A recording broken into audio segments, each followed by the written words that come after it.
আলুর দম তো অনেক অনেক রকমভাবে খেয়েছো, তবে এরকমভাবে খেয়েছো কি? আশা করছি খাওনি।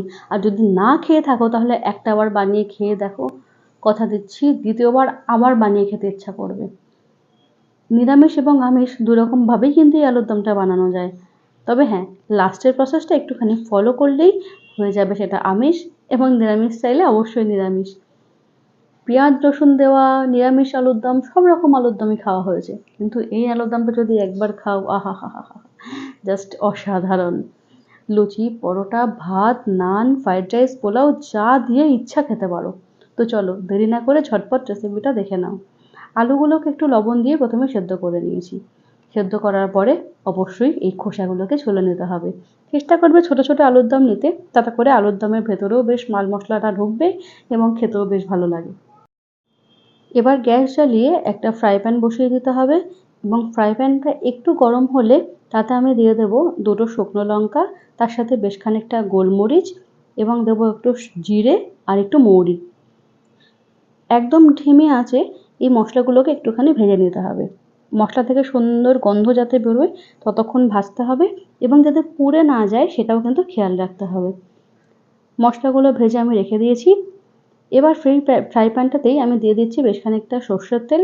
হ্যাঁ, এই আলুর দমটা কিন্তু সর্ষের তেলেই করতে হবে, তাতে কিন্তু তার স্বাদটা আরও ভালো আসবে। সর্ষের তেলের মধ্যে এবার সেদ্ধ করা আলুগুলো দিয়ে দিলাম, এবং দিয়ে দেবো একটু পরিমাণ মতো লবণ। যদিও লবণটা আমি সেদ্ধ করার সময় দিয়েওছি, হালকা করে উপর থেকে আরেকটু ছিটিয়ে দিচ্ছি। লবণ দিয়ে আলুগুলোকে ভেজে নেব। এই আলুর দমে কিন্তু হলুদ আমি দিচ্ছি না। তোমরা রঙের জন্য দিলে দিতেই পারো, কিন্তু এই আলুর দমটা হলুদ ছাড়া করলেই বেশি ভালো লাগে। একটু আদা আর কাঁচা লঙ্কা প্রথমে আমি পেস্ট করে নিলাম।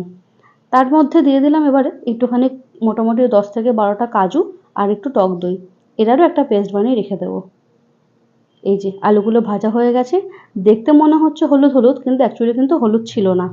তো যাই হোক, আলুর জন্য বা ক্যামেরার কারণে ওটা হতেই পারে। ভাজা আলুগুলো তুলে রেখে কড়াইতে ফোড়ন দিলাম দারচিনি আর এলাচ। ফোড়ন দেওয়ার পরে দিয়ে দিলাম আদা আর কাঁচা লঙ্কা বাটাটা।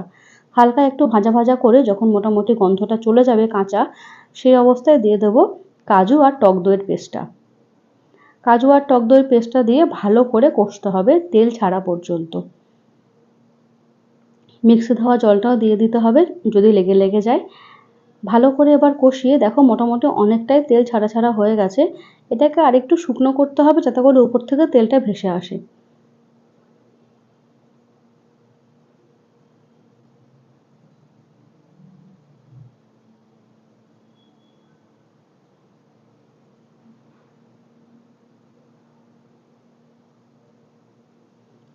দেখো কষতে কষতে মোটামুটি যখন এরকম কালার চলে আসবে আর ওপর থেকে লাল লাল তেলও উঠে আসছে দেখো, এই অবস্থায় দিয়ে দেবো ভেজে রাখা আলুগুলো। আলুগুলো দিয়ে এবার আবার কিছুক্ষণ কষাবো।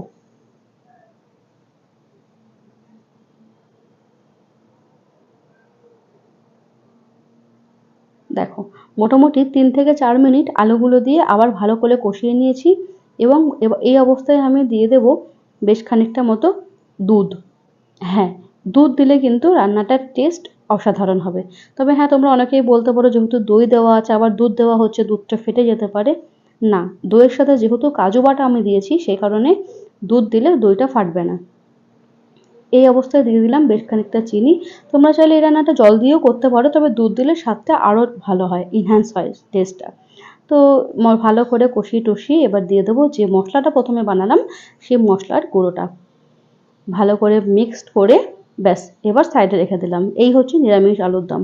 এবার যদি তোমরা মনে করো এটাকে আমিষ বানাবে আর টেস্টটা আরও 4 গুণ বাড়িয়ে তুলবে, সেক্ষেত্রে দিতে হবে কিছুটা বাটার এবং চেরা কাঁচা লঙ্কা। তার মধ্যে দিয়ে দিতে হবে ক্যাপসিকাম কুচি, কুচি ঠিক নয় ডাইস করে রাখা ক্যাপসিকাম, এবং পেঁয়াজ।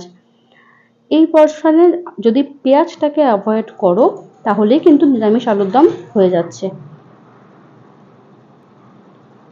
ভালো করে একটু সতে করব যাতে করে নরমও না হয়ে যায়, আবার হালকা একটু পোড়া পোড়া একটা ক্রাঞ্চি ভাবও থাকে। বাটার সহ এই পুরো ভাজাটা এবার দিয়ে দিয়ে ভালো করে মেলাতে হবে। লাস্টের এই প্রসিডিওরটা কিন্তু অবশ্যই ফলো করবে, তাতে কিন্তু টেস্টটা দুর্দান্ত হয়। যদি নিরামিষ আলুর দম বানাতে চাও তাহলে শুধুমাত্র পেঁয়াজটা অ্যাভয়েড করবে। সেক্ষেত্রে তোমরা রেড বেল পেপারও দিতে পারো বা ইয়েলো বেল পেপারও দিতে পারো। বা টমেটোও দিতে পারো বড় বড় করে কেটে রাখা। তো চলো, রেসিপিটা কেমন লাগলো অবশ্যই আমাকে জানিও। অবশ্যই বাড়িতে একটাবার ট্রাই করো, কথা দিচ্ছি দুর্দান্ত খেতে লাগবে। আমি এই রেসিপিটা পরোটা দিয়ে খেয়েছিলাম, অসাধারণ লেগেছে। আমি তো 2 দিন ধরে খেয়েছি আলুর দম।